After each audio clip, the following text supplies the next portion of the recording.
another one on filmmaking for the web, screenwriting, animation techniques, and there's one for the games industry that's going live next week around algorithms as well. We also quality assure training through the creative industry. There's lots of courses, as you know, particularly at new entrant level, whether it be at university and college, and lots of private courses that don't necessarily do what they say they're going to do on the tin. So what we do is we work with the industries and we send people into those courses, go through them with a fine-tooth comb, and if they come out on the other side, we give them a tick, that's the brand, and we say to the industry, that's where you want to be recruiting your talent from. We hold meetups for new entrants. Most recent one was at Mother. We're at Frame Store next month. We're at Unruly the month before that. And we also, as a result of a group of partners we work with called the Creative Industries Council, the likes of Google and Facebook are on that, and they were looking for a UK-wide online platform, a bit of a LinkedIn for the creative industry. So we've been busy developing that, something called Hive. Has anyone come across Hive before? Do go in, have a look, take a look at pretty much anything around jobs. Training courses are on there, mentoring, it's full of competitions. You can go in and have conversations, develop swarms, follow people. Basically network, as we know, it's all about the network. There's about 33,000, I think, last time we looked, that were signed up on Hive at the moment. And this is the good bit, we manage skills. We manage skills investments for our industries as well. We research quite heavily, and we, out of the research, we go out and we champion your cause. We raise funds based on what you tell us, and I'm going to tell you a little bit more about that in a sec.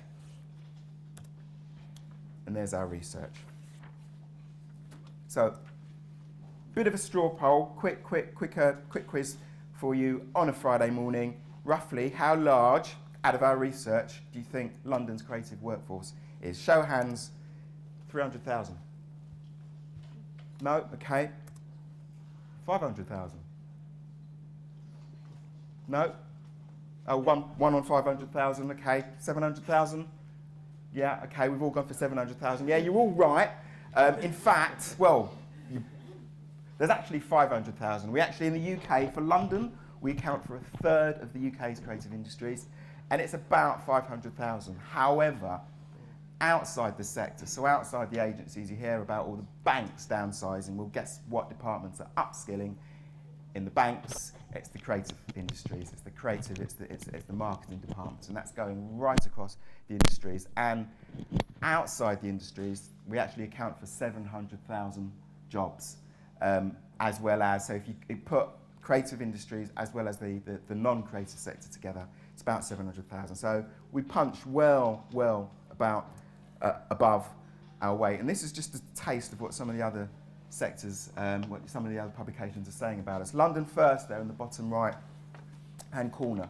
That's an organisation that's working with the London government, the London Mayor, and they've been teasing out some research just to kind of identify what the growth sectors are. Where do they need to be focusing their investment? Where do they need to be focusing their energies and putting money into? And we've pretty much come out top. It's really broadcasting and advertising. I've just spoilt my next slide, but never mind. That's really doing it. So I was going to do a show of hands for this one, but I've just given it away. It's actually advertising and marketing that's really high in terms of growth and in terms of GVA, along with film and broadcasting. So a little bit about some research we conducted last year. We had a workforce survey around the whole creative media industries, had 5,000 responses. What we found was that the industries, again, no surprises here, is growing twice as faster than the rest of the UK economy. We found that women represented 36% of the total workforce. But this is just a snapshot, just 3 headlines that we found. It's all about the networking, no secret there, we all know that. But one of the downsides behind that is that we're missing out as companies, for instance, we're missing out on other aspects of creating talent because we're a bit of a closed shop. Does this ring true with anyone? Any freelancers out there? Does that ring any bells? Yeah? We've got some challenges there, and that's one of the things we're hoping to address, and I'll give you some information about that. Just out of interest, what sort of challenges do you tend to come across around training as a freelancer? Cost. Yeah, it's a huge one. Any others? So cost seems to be one of the main barriers. Okay, we'll take a look at that in a while.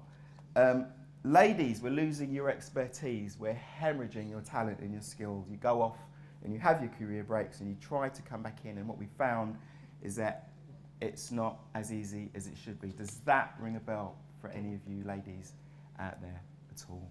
Does that push any buttons? That's something, again, that we'll be looking at in a little while. So moving on, as I said, we're constantly out there trying to find some funding for you for training, and this is what we've got open at the moment. Get onto Creative Skillset's website, and if you just search for any of these, you'd find them quite easily. We've got a diversity fund whereby we will fund 80% of your training, anything up to £1,200, and that's open to women, particularly women returners trying to get back into work, people with disabilities, people from black and minority ethnic groups who are hugely underrepresented as well, and anyone from the LGBT population too. So that's a diversity fund that's going. If anyone's interested in that, get in there quick. It's being used up quite fast. I think there was £250,000 allocated to that, and it's being snapped up because this is England-wide.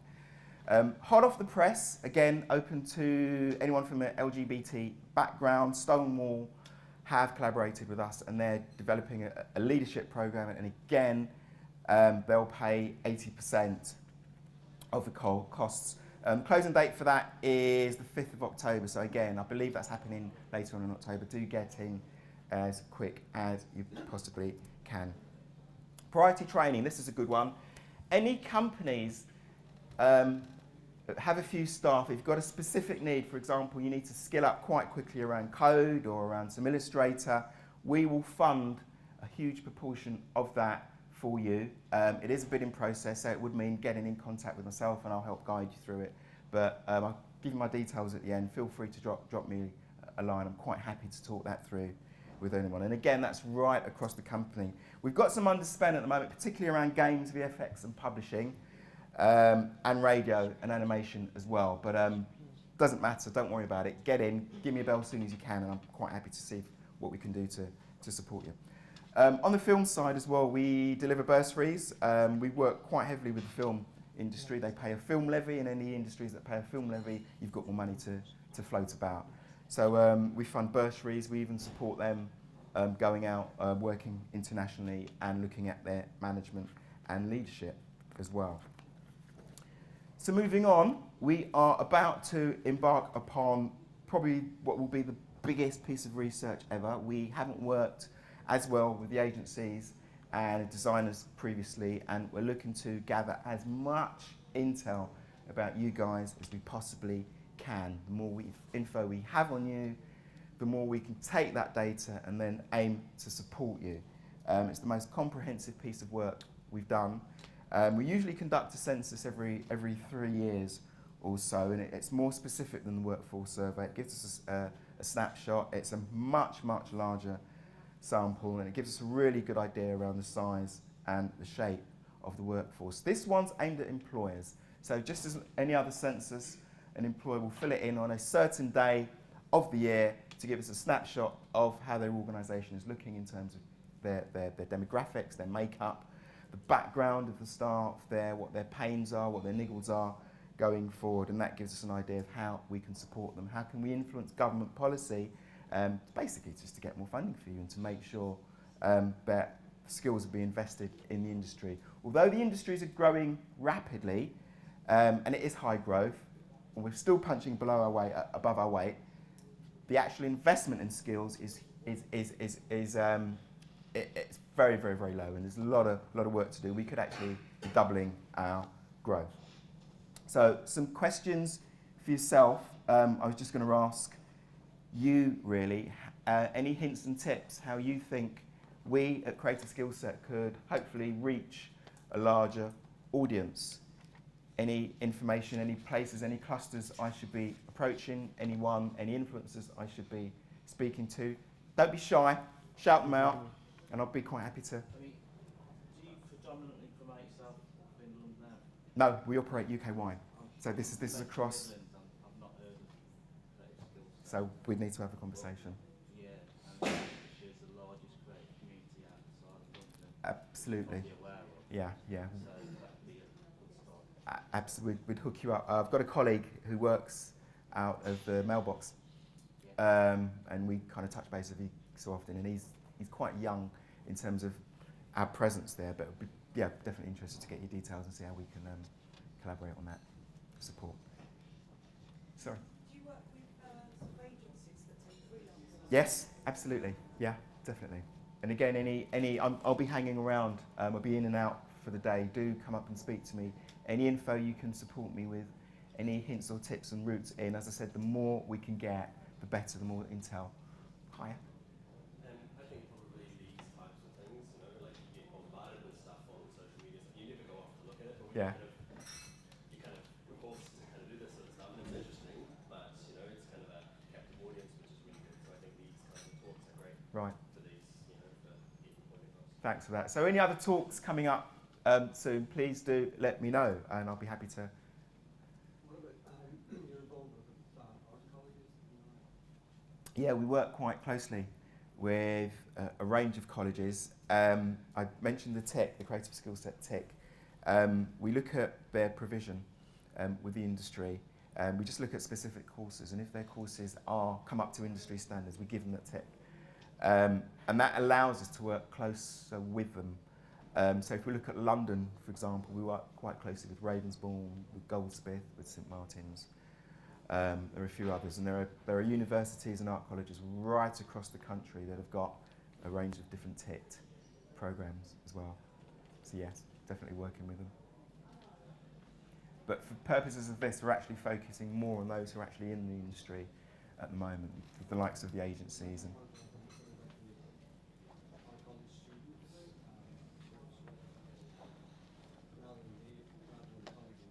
right, I see. Right. Yeah, we do a lot around new entrants and students. The open doors, the meetups we hold, Hive. We do a lot of sponsoring. We sponsor Digital Shoreditch quite heavily. We had a big party there. Again, students in. We do a lot to try and reach out to them. Never enough. There's lots more to do. But yeah. But for purposes of this, it's about getting a snapshot of the industry. The best way to help those students is to engage the industry and to get an idea of the industry's pains. And if we can get that right, then we can make sure that those students are being trained appropriately and given the right information career-wise going forward. Is there any support that you would like to see from Creative Skillset? Anything that you think that we should be focusing our attentions to in terms of design? Anything coming up? No? Okay. Then it's just left for me to wish you all a fantastic... Sorry, Andrew, you're going to... I might be unfamiliar with this, so excuse me if I sound up. Have you done anything to do with VR at all, lately, or 3D print, or any of these sort of emerging fields in terms of design? Because it's still essentially design, isn't it? Absolutely. That's the whole point of the census. We want to break that down. We want to get to the nitty-gritty of things. So if we look at London, for example, Touchwood, we've got some courses that we should be funding around Illustrator, around Photoshop. There's something around HTML as well, and I think there's some UI stuff coming up as well. But that's the whole point of the census, is to find out that exact detail. Where are the gaps? What's growing? What do we need to be supporting? How can we be supporting you better? I've just thought of something earlier. Do you guys do any work with like Design Week directly? Because that tends to be what creative agencies are getting. We've just started to speak to them. So yeah, not before it's time. So, but thanks. Thanks so much for pointing it out. Quick question. Sure. With regards to funding, Right. funding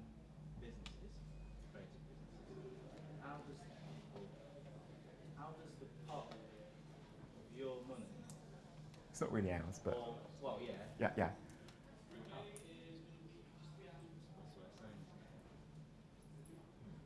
If a business has already received government support Right.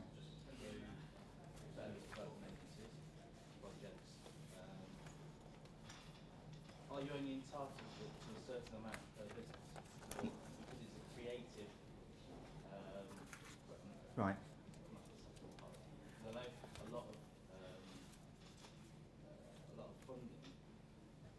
Well, it's capped up there, isn't it? Yeah, Per year. yeah. And the various different grants you can apply for.